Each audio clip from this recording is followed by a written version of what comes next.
Hi, this is Ms. Hadi from Olympian High School. This is a video that is for both my class and Mr. Hammond's classes, teaching you about Chapter 16, which is Postclassical India and Indian Ocean Trade.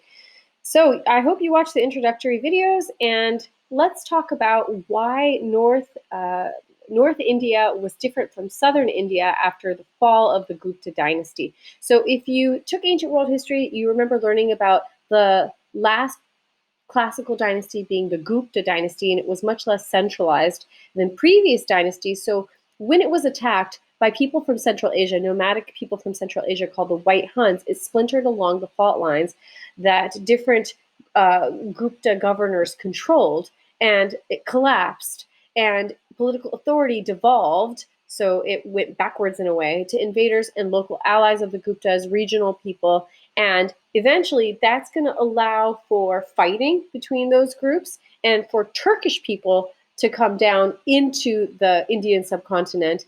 Those Turkish people will eventually get absorbed into the caste system and into Indian society, but each time they came down, that's going to lead to tension in northern India. Think of northern India as being pretty chaotic during the post-classical period.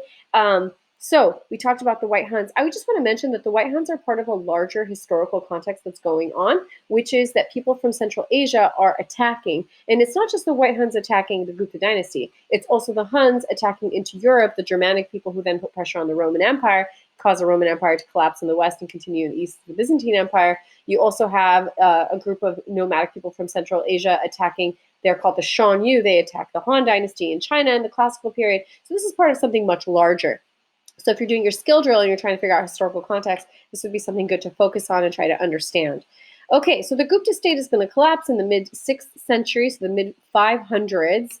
And as I mentioned, that's allowed these Turkish people to come in, these local power struggles.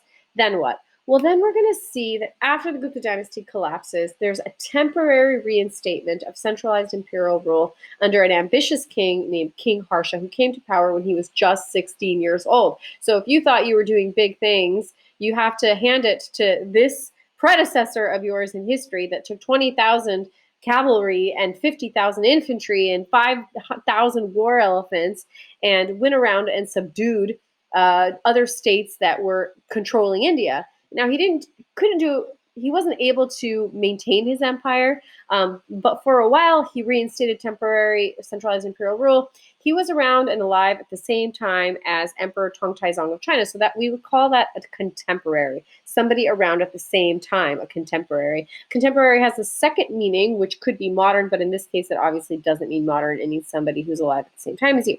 So anyway, Harsha had a really good reputation. He was known for being a Buddhist, but very kind and non-discriminatory to other faiths. He provided for his subjects by building hospitals and giving them free medical care. When the Chinese pilgrim Xuanzang came to northern India looking to learn more about Buddhism, he reported that King Harsha was very kind to his subjects. And anyway, you can read more about him in your book, how he supposedly patronized scholars. That means he helped pay for them to perform more scholarship, and he supposedly even wrote 3 plays himself. But ultimately, he's not successful at maintaining centralized imperial rule because he had these alliances with local rulers, and he would go around his empire on horseback to try to solidify or strengthen the alliances he had. But those local rulers were pretty much ruling their separate areas on their own, and it was just too loose of an empire. So even though he had a very strong personality and was trying really hard, he's not able to eventually maintain rule, and he'll ultimately fall victim to an assassin. And when he dies with no successor, no heir, no son to take over the empire. And that will cause his empire to disintegrate, and northern India will turn into an area of intermittent war as different groups try to secure their power and authority over others. And so that's what happens in the north. I want to talk a little bit more also about how Islam makes its way from South Asia, what you would consider the Middle East, to from Southwest Asia, what you would consider the Middle East, to South Asia, India, but that will be in the next video.